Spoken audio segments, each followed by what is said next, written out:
kayak 16 hari, sekitar 1.800. 1.800-an untuk belanja Lebensmittel, belanja baju atau apa gitu, aku pakai itu. Kalau semuanya itu fasilitas cuma dari hotel, kayak makan, tempat tinggal itu semua dari hotel. Itu cuma butuh 30 sampai 40 euroan tiap bulan. Kalau kayak gitu biasanya di cover sama perusahaan ya sih. Kalau nggak memang dari saya sudah dari kecil sudah dibiasain dari orang tua nabung ya. Jadi kayak nabung itu kayak udah kegiatan yang wajib gitu tiap bulan ya. Iya memang kalau dari aku memang udah sejak awal bulan langsung yang kewajiban dibayar dulu, baru itu kita buat yang lainnya.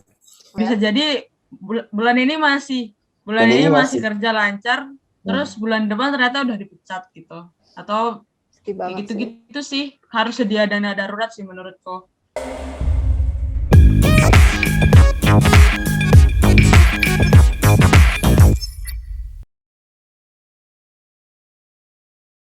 Halo, Assalamualaikum warahmatullahi wabarakatuh. Selamat pagi, siang, sore buat teman-teman Diakma yang sedang nonton podcast kita, dimanapun berada. Halo, apa kabar, Wigets? So, di podcast kita kali ini, saya, Yesi, akan membahas tentang tema yang pernah teman-teman request di IG Diakma sebelumnya, yaitu tentang cara mengelola keuangan selama di Jerman. Nah, kali ini kita punya narasumber yang spesial nih. Kenapa? Karena narasumber kita kali ini tidak hanya satu orang saja, tapi ada lebih dari satu orang, yaitu ada 3 orang yang masing-masing dari mereka mewakili programnya di Jerman. Nah, siapa saja mereka dan apa saja sih programnya? Yuk langsung kita sapa mereka. Halo, guten Morgen, selamat pagi. Morgen. Oke, halo yang sekarang lagi di Jerman, lagi pagi ya. Oke, Wigets, gimana kabarnya nih? It's good. Es geht mir gut, danke. Geht's? Es geht, danke. Oh, okay, schön, dass wir uns wieder treffen können. Kita bisa ketemu lagi ya. Und langsung aja kita kenalan sama masing-masing dari narasumber kita ya. Untuk yang pertama ada Bayu, yang kedua ada Ancas, Buas Ancas, yang ketiga ada Sri. Oke, teman-teman boleh perkenalan dulu ya, dimulai dari Bayu mungkin, silakan Bay. Halo, nama saya Bayu Nugrojati. Saya sekarang menempuh Ausbildung di Hotel Erholung, Gelnhusen, OC. Genau. Okay. Dulu saya pernah mengikuti satu program FSC di Jungenberger Dame. Tepatnya tahun 6 September 2019-an, itu 1 tahun yang lalu. Baru tiba di Jerman ya? Yap. Oke, cool. Jadi dulu FSJ-nya di Jugendherberge Dame, betul ya? Dame. Ya. Oke, nah ini adalah Bayu, kita sapa dengan Kak Bayu ya. Dan yang kedua ada Buas Ancas, silahkan perkenalan dulu. Ya. Halo, perkenalkan nama saya Buas Ancas Mahadi. Sekarang saat ini saya lagi menempuh program Ausbildung di Arta GmbH KG sejak Agustus 2020. Datang pertama kali di Jerman bulan Februari 2020, saya mengikuti program FSJ di Seniorenzentrum Katzenelnbogen. Ya. Oke, dan saat ini ada di Ausbildung di Arta GmbH. Arta GmbH, itu di Jerman? Iya, di Jerman, di Dietz, Jerman tengah-tengah itu. Di Jerman tengah. Oke, di Rheinland-Pfalz, cool. Oke, itu tadi Buas Ancas ya. Kak Ancas biasanya kita manggilnya, atau Buas? Sekarang lebih sering dipanggil Buas karena orang sini kesulitan memanggil Ancas. Oke, lebih sering dipanggil Buas. Oke, good. Danke. Selanjutnya ada Sri Indrayani. Sri. Oke, silakan perkenalan. Halo, namaku Sri Indrayani, bisa dipanggil Sri. Sekarang lagi kuliah Transportation Engineering di TU Berlin. Udah semester 3 udah di Jerman sejak November 2018. Oke, cool. Sejak November 2018. Jadi udah hampir 2 tahun 3 ya? tahun. Udah mau jalan ke 3 tahun sih. Oh, udah 2 tahun lebih sekian bulan. Udah jalan ke tahun ketiga. Cool. Oke. Yang kita sapa dengan Kak Sri ya. Oke, good. So, nah berkenaan dengan tema kita pagi ini, yaitu bagaimana cara pelajar Indonesia mengelola keuangan selama di Jerman. Nah, kita pengen tahu dong ya, pertama, dari mana sih sumber finansial kalian gitu? Kalau dari Bayu nih yang mewakili program FSYOT, sebagai FSLer-nya, kalau untuk sumber finansialnya dari mana? Sumber finansial saya dari Gedama itu, dan saya memiliki investasi juga. Oke, good. Jadi per bulan ya selalu dapat ya? Ya, per bulan selalu dapat. Per bulan selalu dapat yang namanya Taschengeld. Oke, keren nih.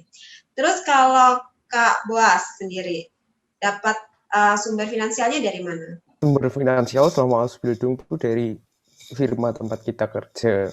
Jadi di program Ausbildung kan kita ada kelas, ada kerja. Ya. Dari kerja itu kita dapat gaji gitu, dapat gehalt. Per bulan dapat gehalt dari tempat Ausbildungnya, yang tempat kerjanya. Oke, good. Sekarang Sri, yang mewakili program studi di Jerman nih, di TU Berlin. Kira-kira sumber finansialnya dari mana sih selama menjadi mahasiswa di Berlin? Jadi nyampe 2018 itu kan belum student. Pertama itu masih pakai spare konto yang dari orang tua yang sekitar waktu itu masih 8.000 euroan. Itu tahun pertama masih pakai itu. Terus kebetulan tuh alhamdulillah udah masuk kuliah dan udah bisa kerja juga, jadi bisa fokus juga. Udah jelas gitu tujuannya, lebih terarah mau kuliah gitu kan. Udah masuk kuliah. Itu baru kerja sambil kuliah. Setahun pertama kuliah tuh kerja di Medizinische Verpackung, kayak sejenis buyer gitu. Ada namanya Bevers di Berlin tempatnya. Itu pabrik buat bungkus obat gitu. Itu selama setahun kerja di situ. Terus yang sekarang udah pindah tempat kerja, itu di Krankenkasse, namanya IKK Berlin Brandenburg, sampai kira-kira bulan Juli aku masih kerja di situ. Luar biasa. Jadi ada dua sumber pendapatan, sumber finansialnya, selain dari Sparkonto yang pertama, yang kedua ada dari nebenjob-nya ya. Oke, cool. Terus kemudian di sini pertanyaan selanjutnya ya, kira-kira kalau boleh tahu berapa sih Taschengeld dan Gehalt kalau buat Ausbildung, dan juga Gehalt dari nebenjob dan juga biaya minimal dari orang tua, maksudnya maksimal dari Sparkonto itu berapa? Nah, kita tanya dulu yang pertama dari Bayu yang mewakili program FSYOT. Berapa sih total uang yang diterima ya, Taschengeld yang diterima selama program FSYOT? Dalam program saya itu Taschengeldnya sekitar 360-an euro. 360 euro per bulan ya? 360 euro. Ya, wow. Per bulan. Lumayan ya. Itu lumayan besar kalau untuk program FSYOT. Oke, cool. Kalau ya itu lumayan besar. Kalau untuk Anca, Kak Boas ya, Kak Boas kita pilihnya. Oke, berapa sih gehalt yang diterima di tahun pertama? Tahun pertama ya, Ausbildung. Iya, tahun pertama. Ya. Kalau di tahun pertama sih nggak terlalu banyak menurut gue, tapi sudah cukup buat hidup, asuransi, nabung, tempat tinggal. Kalau kisarannya sekitar di atas 700 sih. Di atas 700 euro ya, berarti pendapatannya, ya, gehaltnya. Iya. Oke. Iya, benar. Good. And selanjutnya ada untuk Sri yang mewakili sebagai mahasiswa ya, studi di Jerman. Berapa sih pendapatannya? Kalau untuk Sparkontonya sendiri berapa? Dan kalau untuk nebenjobnya tadi per bulan dapat berapa? Sparkonto waktu pas aku itu 720 euro sebulan. Kalau sekarang kalau nggak salah kemarin udah naik atau 900. Jadi yang waktu aku itu gezamnya itu sekitar 8.000 euroan, 8.600 sekian pas aku per tahun itu Sparkontonya. Nah, terus untuk gehalt waktu tahun pertama kan tadi aku bilang aku kerja di Medizinische Verpackung.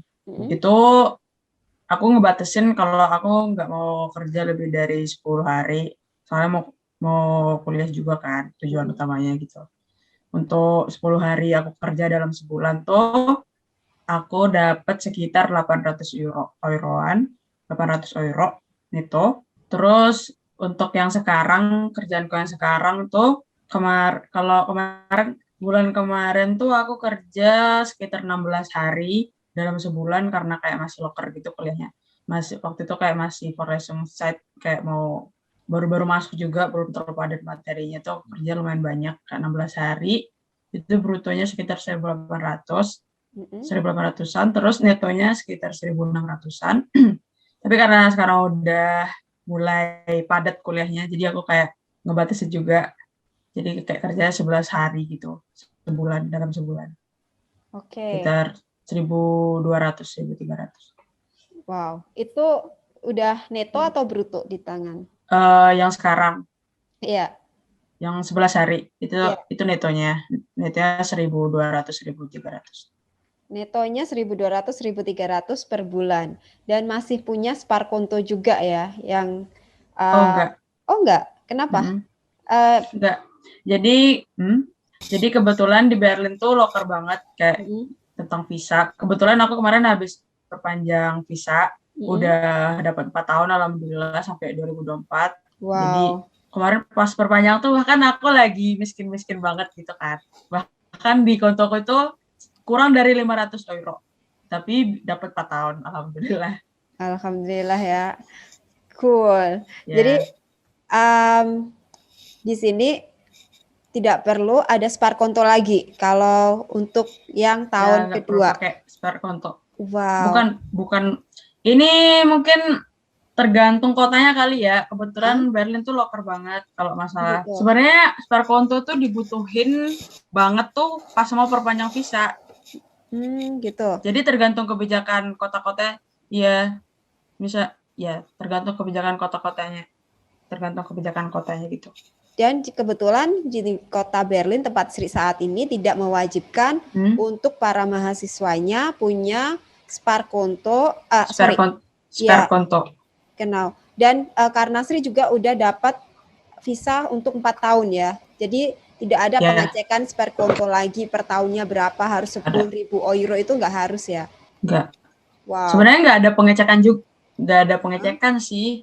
Pas perpanjang visa, pokoknya setiap perpanjang visa biasanya di kota-kota tertentu tuh punya kebijakan sendiri gitu. Misalnya di Hessen, kalau nggak salah kemarin ya, di Hessen, itu harus, di München ya, di bawah ya, itu harus full Sparkontonya kalau mau perpanjang visa, kalau nggak bakal bermasalah gitu. Kalau sedangkan di Berlin tidak ya, tidak ada permasalahan seperti itu ya. Oke, cool.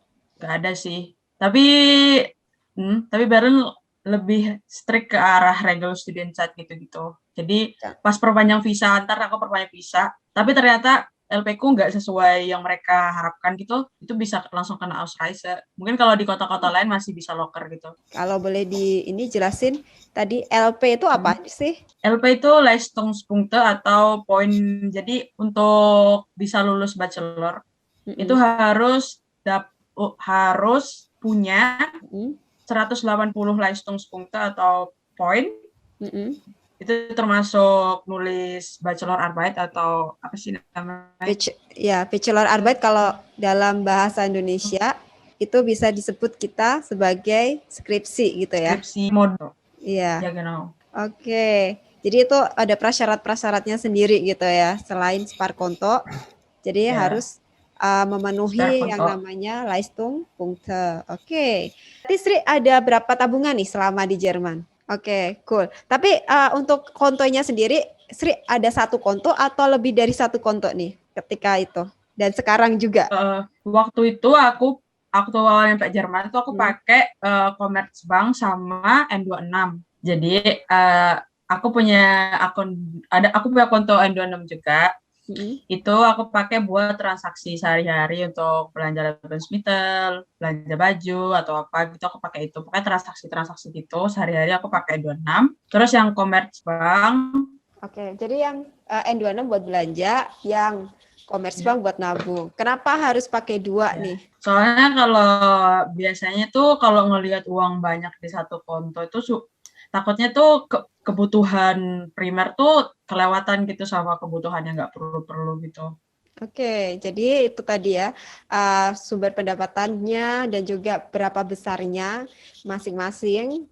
Jadi beda ya masing-masing program dan ada caranya sendiri untuk yang studi seperti Sri, dia punya cara membuka 2 konto, yaitu buat membagi penghasilan dan juga uang di Sparkonto dan juga uang buat belanja. Oke, cool. Nah, lanjut nih teman-teman, kita penasaran banget juga ya kalau kita ini ya, kalian kan dari program yang berbeda. Nah, kita pengen tahu nih dari masing-masing program kebutuhannya kan juga berbeda. Seperti kalau FS-Shot pasti berbeda sama yang Ausbildung. Dan juga kalian juga pasti punya fasilitas-fasilitas juga dong yang kalian dapat. Dan gimana sih cara mengcover apa aja sih kebutuhannya dan gimana sih cara mengcover kebutuhan tersebut dari Taschengeld atau Gehalt yang kalian dapat. Nah, dari FS-Shot dulu, Bayu nih. Gimana, Bay? Kalau kebetulan saya pas lagi mengikuti program FS-Shot, saya cuman pasta gigi, sampo, sabun, kayak gitu. Oke, kebutuhan sehari-hari aja ya? Ya. Kalau semuanya itu fasilitas semua dari hotel, kayak makan, tempat tinggal itu semua dari hotel. Wow, keren. Jadi tempat tinggal, tempat makan, sehari berapa kali bisa makan dari hotel? Saya bisa 4-5 kali satu hari itu. Wow. Itu ngemil juga. Ada camilannya juga ya. Dapat camilannya juga. Camilan. Terus total berapa? Jadi dari 360 itu berapa euro yang dipakai per bulan untuk kebutuhan sehari-harinya? Itu cuma butuh 30 sampai 40 euroan tiap bulan. 30 sampai 40 euro per bulan. Oke. Ya.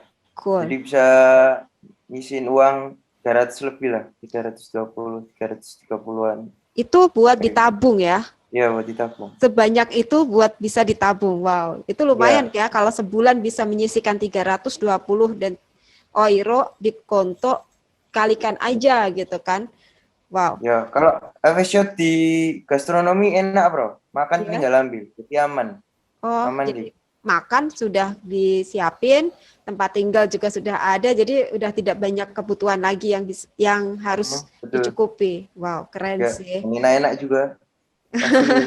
Ya, cool. Oke, sekarang kalau untuk Ausbildung, kalau untuk Ancas, kira-kira life cost-nya kira-kira berapa sih sebulan? Oke, kalau dari aku yang kebutuhan yang harus dikeluarkan, kita bayar sendiri itu tempat tinggal, makan, transportasi, sama kayak internet gitu, itu kita harus bayar sendiri.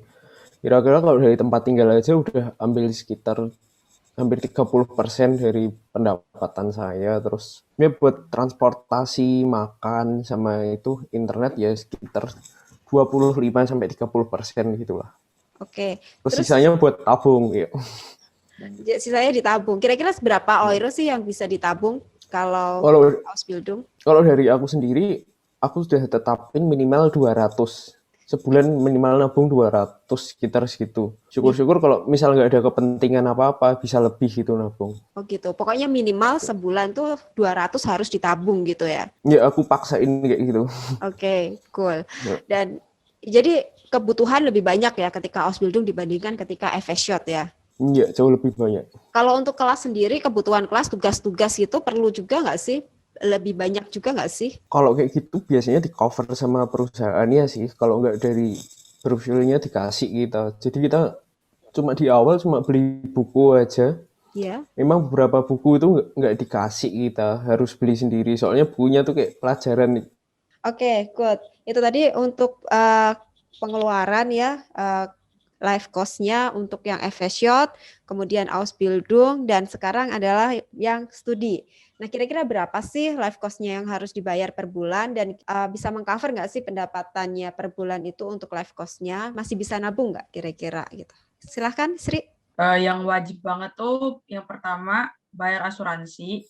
Itu sekitar 109 euro. Terus yang kedua Buat Wonong kalau di STW itu kayak asrama gitu. Student Wonong. Ya, Wonong buat pelajar itu sekitar 230 euro per bulan.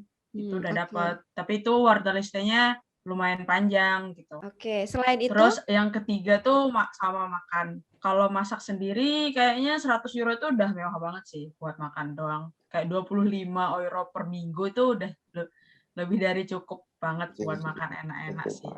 Udah bisa makan ayam geprek tiap hari, bikin somai macam-macam tuh bisa banget sih. Terus per semesternya perlu bayar. Jadi kalau untuk di TU Berlin di Jerman, kalau untuk studi itu masih ada nggak iuran untuk pendidikan semester? Itu bayarnya sekitar 305 euro gitu. Itu pun semester, ya? Bisa naik transport apapun dalam bestimmte Bereich gitu loh. Kalau aku kebetulan Berlin itu kan ada Berlin ABC kan. Aku bisa kemana aja pakai Studentenausweisku. Oke, jadi pakai Studentenausweis itu bisa untuk transportasi juga ya. 305 euro pro semester. Kenal. Oke, dan itu masih bisa menabung dari Sparkonto. Masih ditambah lagi dapat pendapatan dari Nebenjob tadi. Jadi cukup lumayan banyak ya. Bisa hidup dihemat ya kalau kita kuliah di Jerman gitu. Pertanyaan selanjutnya nih, kalau untuk kebutuhan untuk Guthaben atau untuk Handy Aufladen, pulsa. Nah, kita sebutnya kalau dalam bahasa Indonesia masih ada kayak tugas-tugas kampus yang harus mengeluarkan biaya gitu nggak sih? Mungkin tergantung jurusan kali ya. Kalau untuk Guthaben tuh kalau mau yang murah kayaknya lebih enak Vertrag sih. Kalau enggak beli yang yang Guthaben biasa, bukan yang Vertrag, tinggal beli pulsa yang 15 euro. Yang pertama aku pakai itu sih waktu itu. Terus sekarang pakai yang Vertrag karena lebih murah dan lebih banyak kuotanya.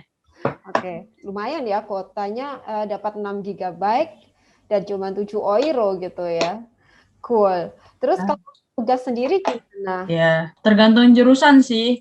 Kalau buat jurusanku itu nggak terlalu yang kayak harus bikin project apa gitu sih. Tadi untuk Sri, itu kan jurusannya apa?